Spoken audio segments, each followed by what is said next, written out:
범죄가 발생하면 이제 우리 형사소송 절차가 시작됩니다. 형사소송 절차는 4가지 절차로 구성되어 있습니다. 첫 번째가 수사 절차, 그 다음에 기소 절차, 공판 절차, 재판의 집행 절차, 4가지 절차로 구성되어 있습니다. 그러면 이처럼 형사소송 절차를 진행하는 목적, 이념이 첫 번째가 실책 진실을 발견하기 위해서. 그거 항상 머릿속에 기억하고 있어야 됩니다. 수사할 때도 실책 진실, 공판할 때도 실책 진실이. 그러면 실체적 진실은 최종적으로 누가 밝힌다고요? 법원이. 그것도 알고. 법원이 뭐로? 증거로. 그 다음에 이제 기타 형사법 이념이 적정 절차, 신속한 재판 이런 게 있습니다. 이제 첫 번째 이제 수사부터, 수사 절차부터 항상 흐름이 그렇게 흘러가니까. 그러면 이제 범죄가 발생하면 수사기관이 수사를 개시하기 위해서는 범죄가 있다는 사실을 알아야 되잖아요. 범죄가 있다는 사실을 알려주는 절차가 뭐죠? 수사의 단서. 대표적으로 얘가 뭐가 있어요? 그렇지, 고소고발 자수. 그러면 거기서 이거 범죄다 하면 수사가 개시가 돼. 그러면 수사기관이 수사를 개시하면 수사 개시 받는 사람을 뭐라고 표현하죠? 피의자. 그때부터 피의자예요. 그러면 수사기관이 피의자를 상대로 수사를 개시하는데 수사하는 방법은 2가지가 있어요. 어떻게? 의무수사, 강제수사 이렇게 있어. 그래서 이제 강제수사에는 다시 사람을 대상으로 대인적, 체포구속, 대물적, 압수수색 검증 이런 게 있습니다. 이제 그걸 통해서 이제 주로 이제 막 증거 같은 거 수집하는 거예요. 그리고 우리가 수사기관 하면 딱 2가지 종류밖에 없죠. 누구 또는 누구? 검사 또는 사법경찰관까지만 끊으라고 그랬어. 왜냐하면 의무수사, 강제수사를 할 수 있는 법적 권한 있는 사람이 관까지라고. 근데 니는 원래 안 돼. 근데 뭐 니가 하는 것은 나중에 알려드릴게요. 그렇게 하고, 그러니까 마인드상은 그렇게 알고 있어요. 그래서 이제 수사를 쭉 합니다. 그러면 이제 수사의 결론이 둘 중에 하나가 나. 유죄다, 무죄다. 그러면 유죄면 기소, 무죄면 불기소. 그러면 적어도 수사의 입장에서 수사는 어떻게 돼? 끝나. 그러니까 그걸 뭐라고 하죠? 그렇지, 수사의 종결. 이렇게 표현합니다. 그러면 이제 여기서 유죄라고 판단이 돼서 기소를 하게 되면 사건을 법원에 넘겼다 그 말이죠. 그러면 나아바리가 틀려지는 거야. 이제부터는 법원 나아바리입니다. 그러면 법원이, 그리고 그 법원이 뭐를 하죠? 이제 심판, 그걸 공개로 한다고 그래서 공판 절차가 시작됩니다. 그러면 법원의 공판을 받는 사람을 뭐라고 표현하지? 그렇지, 피고인. 그때부터 피고인이라고 표현합니다. 그래서 책을 읽다가 피고인이 어찌고 저찌고 하면 이런 말이 나오면 어디 나아바리? 법원 나아바리다. 수사기관 나아바리 혼동해버리면 안 돼. 법원 나아바리고 법원이 피고인 상대로 지금 뭐 하고 있다? 심판, 공판하고 있다. 이게 돌아가야 돼. 책을 읽다가 피의자 어찌고 저찌고 이런 말을 만나서 누구 나아바리다? 수사기관 나아바리다. 이게 탁 돌아가야 돼. 그리고 수사기관이 피의자 상대로 지금 뭐 하고 있다? 수사하고 있다. 여기까지 읽혀져야 돼. 머릿속에 핑 돌아가야 돼. 그래야지 형사소송 법칙이 쫙 읽히는 거예요. 알겠습니까? 그러면 이제 공판 절차는 크게 2가지 절차로 구성되어 있죠. 공판 준비 절차와 공판 기일 절차. 2개 합해서 이제 공판 절차. 그래서 그게 1심 공판, 판결 선고 나고 억울하면 다시 2심으로 가서 2심 공판 절차, 준비 기일, 3심도 마찬가지 그렇게 된다고 그랬지. 토탈 합쳐서 그냥 우리는 공판 절차 해갖고 배운다고 그랬어. 그리고 이제 다시 검사가 수사 마치고 기소. 이제 이 기소를 배우는 거예요. 이제 기소. 정식 명칭이 공소제기. 다른 말로 소추.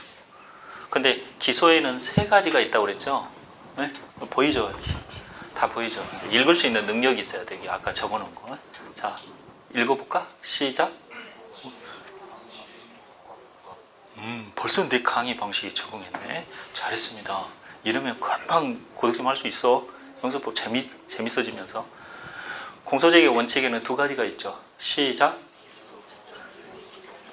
잘했습니다. 기소 독점주의, 기소 편의주의 잘했습니다. 그 다음 이제 공소제기의 방식. 공소장이라는 서면을 법원에 제출한다. 수사 마치고 서면주의. 근데 거기에 서면에다가 첫 번째 필요 계산. 반드시 적어야 할 사항이 있다. 그 다음에 두 번째, 공소장 1번째. 공소장만 내고 증거물을 안 낸다. 그게 구소제기의 방식이에요. 그러면 이제 필요적 기재사항 있죠? 필요적 기재사항. 필요적 기재사항 생각할 때는 이것만 생각하면 외워야 되니까 그렇게 하지 말고 검사가 지금 수사 마치고 유죄라고 판단해서 공소장을 법원에 제출, 즉 기소를 하는데 공소장에 뭐를 적어줘야지 법원이 심판할 수 있다. 뭐를 적어줘야 심판할 수 있느냐 이러면 풀려요. 이렇게 이해를 해버리면. 첫 번째 뭐를 적어준다? 그렇지, 피고인 특정. 두 번째, 그렇지, 공소사일 특정. 세 번째, 죄명. 네 번째, 적용부채. 굿, 잘했습니다.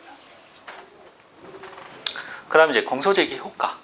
이처럼 검사가 사건을 이때까지 수사하다가 법원에 사건을 던져줬어. 그러면 그 효과, 그 기소 효과. 첫 번째, 법원은 뭐를 한다? 소송 개수. 다른 말로 무슨 말이에요, 그게?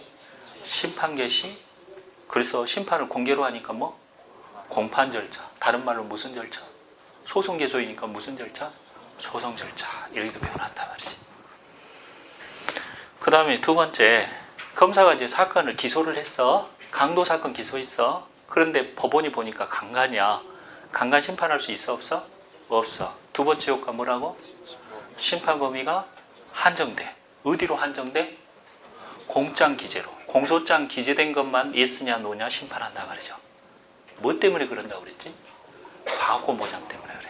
피고인 법정에서 방어권 보장 때문에. 그러니까 이해되시죠? 형사법을 절대 외우면 안 돼. 먼저 이해하고 그 다음에 암기가 들어가야지. 무작정 암기하면 나중에 안 된다고요. 그 다음에 세 번째 이제 공소시효 정지. 아주 잘했습니다. 자, 그러면 그 다음 이제 우리가 할 게, 그 다음 배워야 할 게 뭐죠? 까먹어버렸어 나. 뭐 알려줘요. 뭘 가르쳐야 되지? 그렇지, 이야기 순서가 공판이지. 순서대로 공판 절차. 그거 합시다.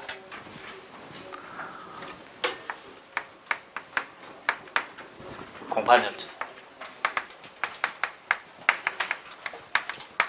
자, 다시 그림 그릴게. 기소하면 여기서부터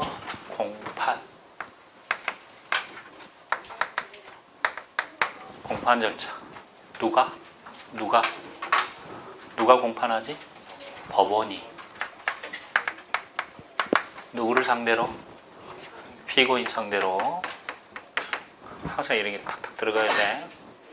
공판하는데 공판이 뭐의 줄임말이죠? 공개심판. 그거 잘했어. 그래서 공개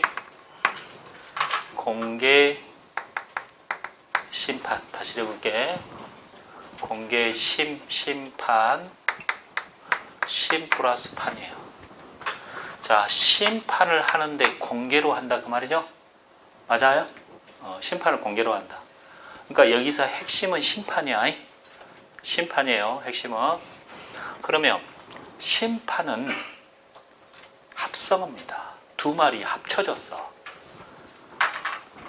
심 플러스 판인데 심리 플러스 재판이에요. 드디어 재판이 나왔네. 여러분 좋아하는 재판. 심리 플러스 재판. 합쳐서 뭐라고 한다고? 심판이라고 한다.